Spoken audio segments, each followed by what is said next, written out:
आयु और मृत्यु, जी हाँ, जब भी न्यूबॉर्न बेबी होता है तो पेरेंट्स के मन में, माता पिता के मन में सबसे पहला सवाल यही आता है कि जो बच्चा है इसका जीवन कैसा रहेगा, इसकी आयु कैसी रहेगी। और स्वाभाविक है, आना भी यही चाहिए, क्योंकि अगर आपकी कुंडली में काफ़ी सारे राजयोग हैं, आपका वैभव लिखा है, किंतु अगर आपके आयु की योग नहीं, आप अल्पायु है, तो वह योग्य किसी काम के नहीं है। जी हाँ, इसलिए सबसे पहले ऋषियों ने कहा है कि आपको आयु का विचार करना चाहिए। किंतु आयु के बारे में मेरा मानना ये स्पष्ट है कि आयु का विचार आप बच्चे के 12 वर्ष की उम्र से पहले ना करें। क्यों ना करें?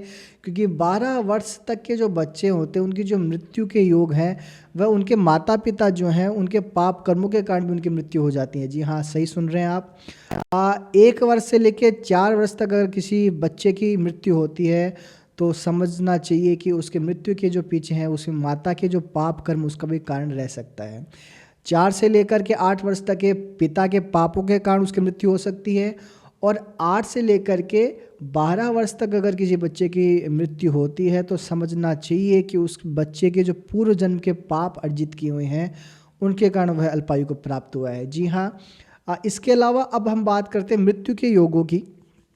तो 3 योग हैं विशेष, जिनमें अगर व्यक्ति जो बच्चा वो जन्म लेता है तो उसके अल्पायु के योग होते हैं। आयु को 3 भागों में हमारे ऋषियों ने विभाजित किया है, अल्पायु, मध्यम आयु और दीर्घ आयु। तो दीर्घ आयु हो ऐसा ही मैं चाहूँगा, किंतु आप इन योगों से पता कर सकते हैं कि जो बेबी है उसकी आयु कैसे रहने वाली है।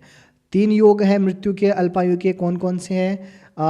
दिन रोग, विषघटी योग और दिन मृत्यु योग। ये 3 योग हैं, अगर जिनमें इनका जन्म हो तो व्यक्ति अवश्य ही मृत्यु को और अल्पायु को प्राप्त होता है। सबसे पहले बात करते हैं दिन मृत्यु योग की। तो धनिष्ठा नक्षत्र के पहले चरण में, आद्रा नक्षत्र के द्वितीय चरण में और मूल नक्षत्र के चतुर्थ चरण में किसी जातक का जन्म होता है तो वह जातक दिन मृत्यु योग में जन्म लेता है। ऐसे जातकों का जो जीवन है काफ़ी अल्पायु रहता है। दूसरा जो मृत्यु योग है दिन रोग मृत्यु योग, उसमें अगर उत्तरा भाद्रपद और आश्लेषा के प्रथम चरण में हो या मूल के द्वितीय चरण में अगर जातक का जन्म होता है तो ऐसे जातक भी अल्पायु को प्राप्त होते हैं।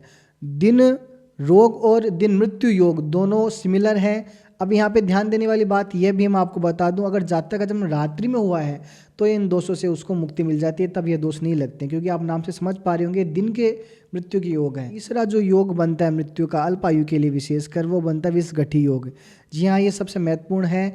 यहाँ पे क्या होता है, प्रत्येक चरण के जो 4-4 घड़ियाँ होती है वह विषघटी योग बनाती है। इनमें व्यक्ति अगर जन्म लेता है तो ऐसे जातक भी अल्पायु कहे गए हैं। जी हाँ, तीनों मृत्यु योगों के बारे में मैंने आपको बता दिया है। अब यहाँ पे थोड़ी बात कर लेते हैं उपाय के बारे में। तो हाँ, सबसे पहली बात यही है कि ये जो ज्योतिष के जो योग बनते हैं, ज्योतिष विषय ऐसा है जो आपको गाइडेंस प्रदान करता है। तो जी हाँ, अगर आपका ऐसा योग है या आप जान भी नहीं पा रहे हैं तो सबसे पहले आपको क्या करना होता है, जब भी आप किसी पेरेंट्स बने या आपके घर में बेबी हो तो प्रत्येक उसका जो जन्म दिवस आता है उस दिन उनके लिए चंद्रमा की पूजन अवश्य कराएं, क्योंकि जो मृत्यु के रोग कारक ग्रह हैं वो चंद्रमा मुख्य रूप से कहे गए हैं।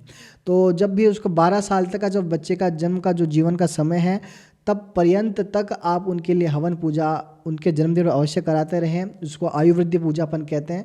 12 वर्ष तक के बाद में आप निश्चिंत रहिए कि ऐसे योग बन भी नहीं तो वैसा व्यक्ति जीवित रह जाता है तो काफ़ी वैभवशाली बनता है। आशा करता हूँ ये वीडियो आपको अवश्य अच्छी लगी होगी। अगर वीडियो अच्छी लगी तो इसे अपने पेरेंट्स के साथ या अपने परिवार के साथ शेयर कर दीजिए। हमें फॉलो कर लीजिए अन्य वीडियो के लिए। नमस्कार, जय श्री राम।